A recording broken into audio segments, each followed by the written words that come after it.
Dans de nombreuses religions du monde, les ministres ou les prêtres portent le titre de père ou révérend.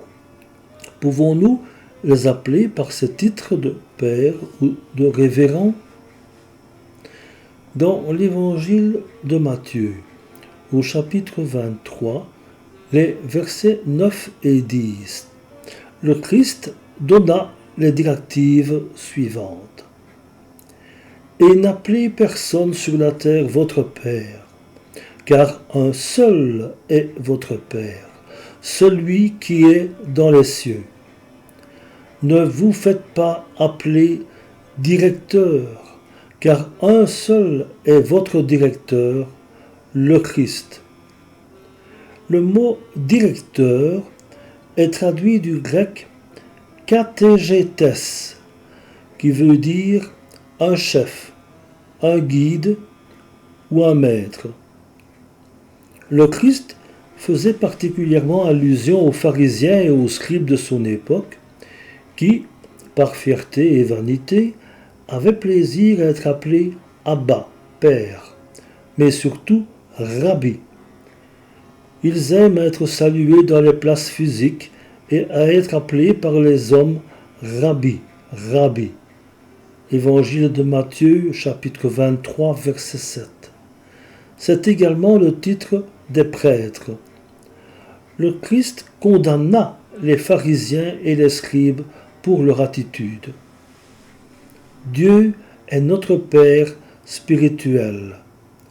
C'est un blasphème que de donner ce titre religieux à un homme quel qu'il soit. Mais devons-nous conclure que les enfants ne devraient pas appeler leur Père Père? Dans le livre des Psaumes, au chapitre 111, verset 9, nous lisons « Son nom, le nom de Dieu, est saint et redoutable. » Saint et redoutable veut dire mis à part et redoutable. Cela veut dire digne à respecter, digne à révérer. Aucun homme n'est digne d'une telle estime. Paul, qui était un des plus grands serviteurs de Dieu, fut inspiré d'écrire dans l'Épître aux Romains au chapitre 7 et au verset 18 « Ce qui est bon, je le sais, n'habite pas en moi, c'est-à-dire dans ma chair.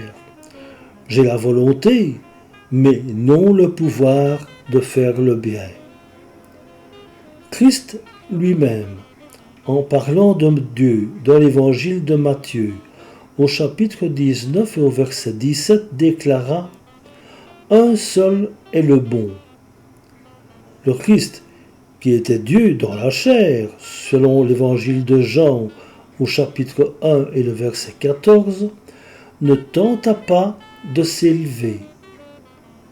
Tout homme qui prend un titre qui revient à Dieu devra un jour s'en repentir.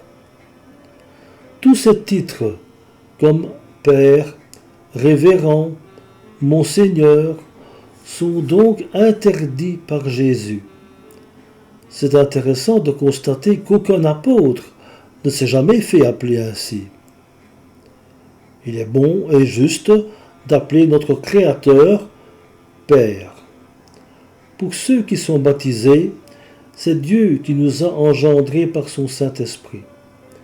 Mais d'un autre côté, nous ne pouvons pas nier que nous avons un Père physique qui, par définition, mérite le titre de Père. Nous ne devons pas adorer nos parents comme des dieux, mais Dieu est très clair dans son 5e commandement quand il nous dit « Honore ton Père ». C'est dans le livre de l'Exode, au chapitre 20 et le verset 12, et dans le livre du Deutéronome, au chapitre 5 et au verset 16. Ce commandement nous montre que Dieu reconnaît que l'homme qui nous a engendrés est bien notre Père et qu'il n'y a aucun mal à l'appeler comme tel.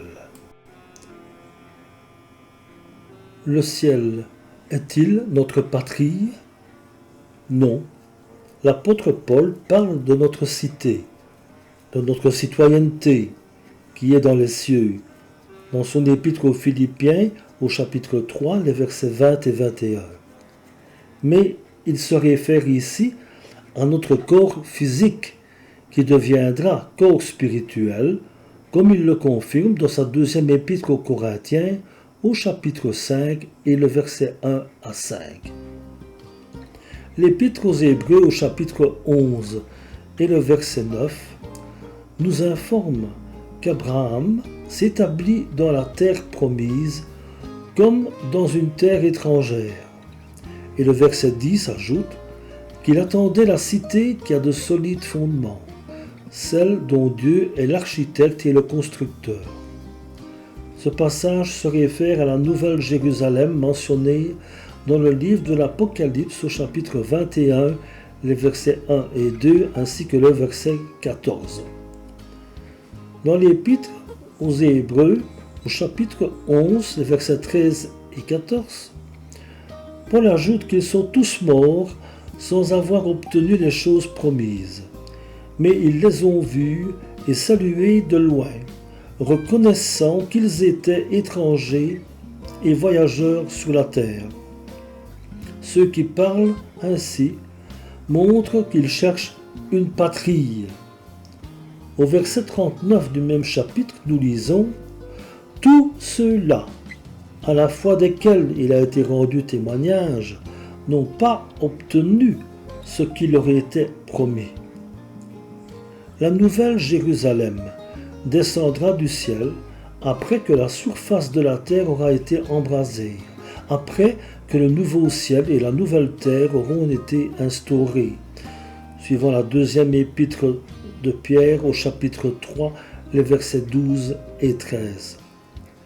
Lorsque le Christ reviendra pour établir son royaume sur terre, ceux qui se seront soumis à Dieu, à ses lois et à ses commandements seront transformés en êtres spirituels lors de la première résurrection. C'est dans la première épître aux Corinthiens, le chapitre 15, les versets 42 à 50. Tous ceux-là iront à la rencontre du Seigneur lorsqu'il reviendra comme roi des rois et seigneur des seigneurs, selon Zacharie au chapitre 14. Ils hériteront la terre, Évangile de Matthieu chapitre 5 et verset 5, et régneront sur celle-ci, livre de l'Apocalypse chapitre 5 verset 10, pendant 1000 ans, comme le confirme le livre de l'Apocalypse au chapitre 20, les versets 4 et 5. Ils revinrent à la vie, mais à une vie spirituelle, et ils régnèrent avec Christ pendant 1000 ans. C'est la première résurrection. Les autres morts reviendront à la vie, à une vie physique. Les autres morts ne revinrent point à la vie jusqu'à ce que les 1000 ans fussent accomplis. Il s'agit donc bien ici de la seconde résurrection. Et tous ces hommes et ces femmes qui n'ont jamais connu la vérité revivront pour une période de 100 ans. Voyez Ésaïe au chapitre 65, les versets 19 et 20. Une période au cours de laquelle ils auront la connaissance de la vérité et l'occasion de se soumettre à Dieu. S'ils se qualifient, ils seront à leur tour transformés en êtres spirituels à la fin des 100 ans. Voyez l'Évangile de Jean au chapitre 6, les versets 44 et 45. Le livre des Actes au chapitre 4, les versets 11 et 12. La première épître à Timothée au chapitre 2, les versets 3 et 4. L'Évangile de Matthieu au chapitre 12, les versets 41 et 42, ainsi que le chapitre 11, les versets 20 à 24. Jérémie au chapitre 31, versets 33 et 34. Et encore le livre d'Ézéchiel au chapitre 37, les versets 1 à 14. Ce n'est que lorsque la nouvelle Jérusalem sera descendue du ciel que tous ceux qui se seront soumis à Dieu trouveront enfin leur véritable patrie. Suivant le livre de l'Apocalypse au chapitre 21, les versets 22 à 27.